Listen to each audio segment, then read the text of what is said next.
دو مسئلے آپ کی خدمت میں عرض ہوں گے احکام غسل کے حوالے سے۔ تو پہلا مسئلہ اس شخص کے بارے میں ہے جو محبوس ہو، جیل میں ہو، بند ہو کسی جگہ، لیکن وہ جگہ غصبی ہے، ایسی جگہ اسے زندان میں ڈال دیا گیا ہے یا اسے محبوس کیا گیا ہے کہ جو غصبی ہے، وہاں جو پانی ہے وہ بھی غصبی ہے، وہاں جو مٹی ہے وہ بھی غصبی ہے، دونوں غصبی ہیں۔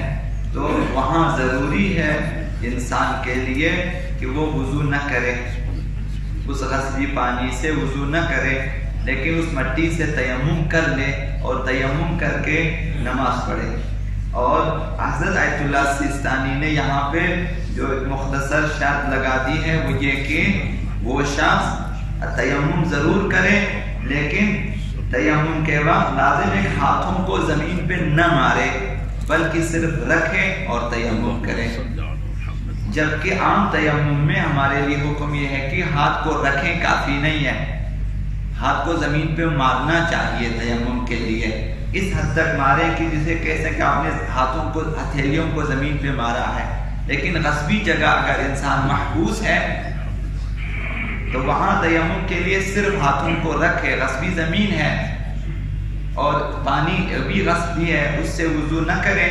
حضرت آیت اللہ سیستانی نے فرمایا کہ اس سے وضو نہ کریں، غصبی مٹی سے تیمم کریں، لیکن اس طرح تیمم کریں کہ صرف ہاتھوں کو رکھے، پیشانی اور ہاتھوں ہتھیلیوں کی پشت کا مسح کریں اور نہ ماریں احتیاط کی بنا پر۔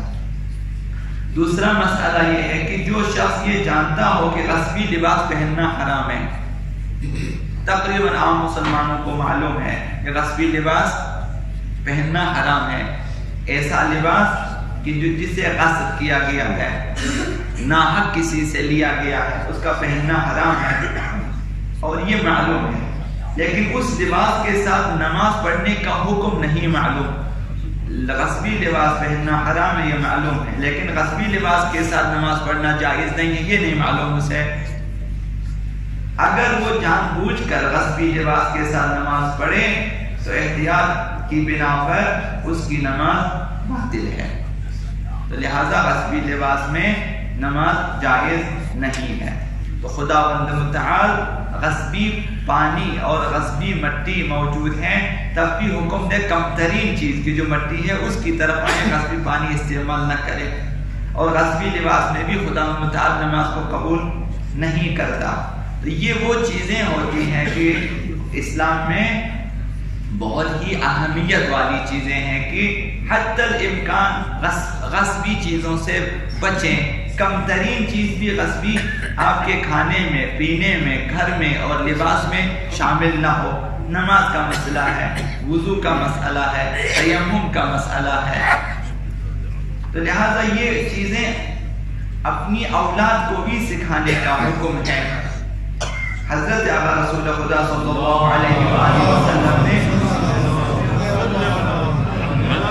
اس سلسلے میں فرمایا کہ تم حلال کھاؤ کہ اس حلال خوری کی تاثیر اولاد میں ظاہر ہوگی، اور اپنی اولاد کے لیے جب وہ شکم مادر میں ہو اس چیز کی تربیت کرو اور انہیں ادب سکھاؤ۔ فرمایا کہ ادبوا اولادکم فی بطون امہاتکم، اپنی اولاد کو ادب سکھاؤ جب وہ ماؤں کے شکم مادر میں ہیں، وہاں ان کو ادب سکھائیں۔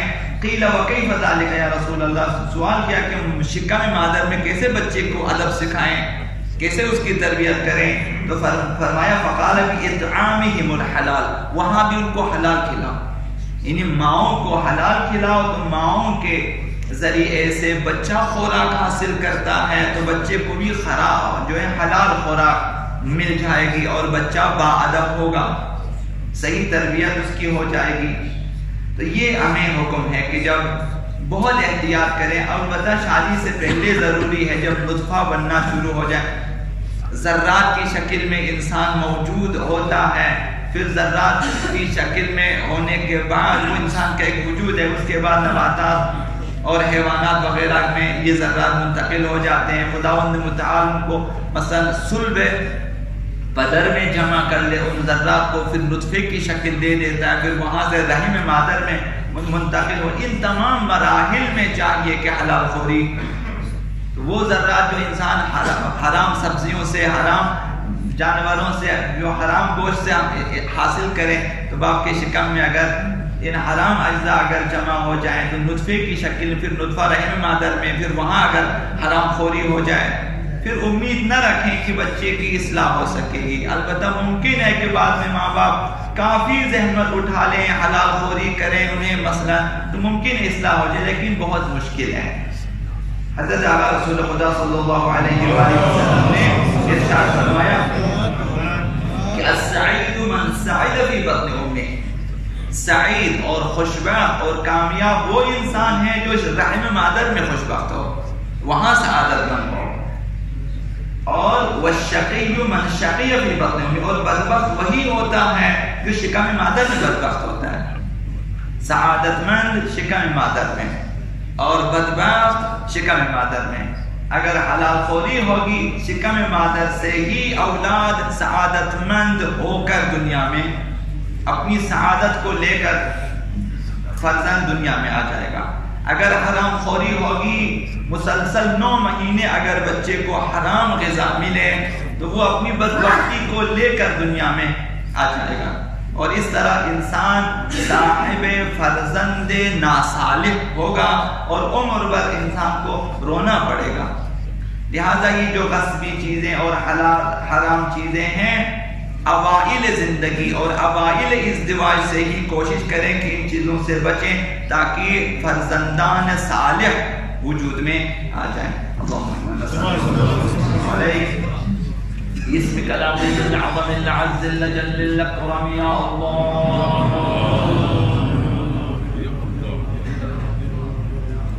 یا اللہ یا رحمان یا رحیم یا مقلب القلوب ثبت قلوبنا علی دینک. اللہم اهدنا من عندك واغفر علينا من فضلك وانزل علينا من رحمتك وانزل علينا من بركاتك.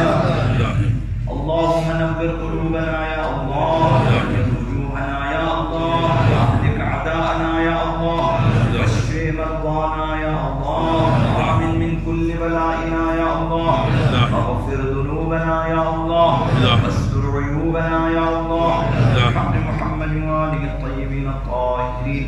إلى روح المؤمنين والمؤمنات. رحم الله من يقول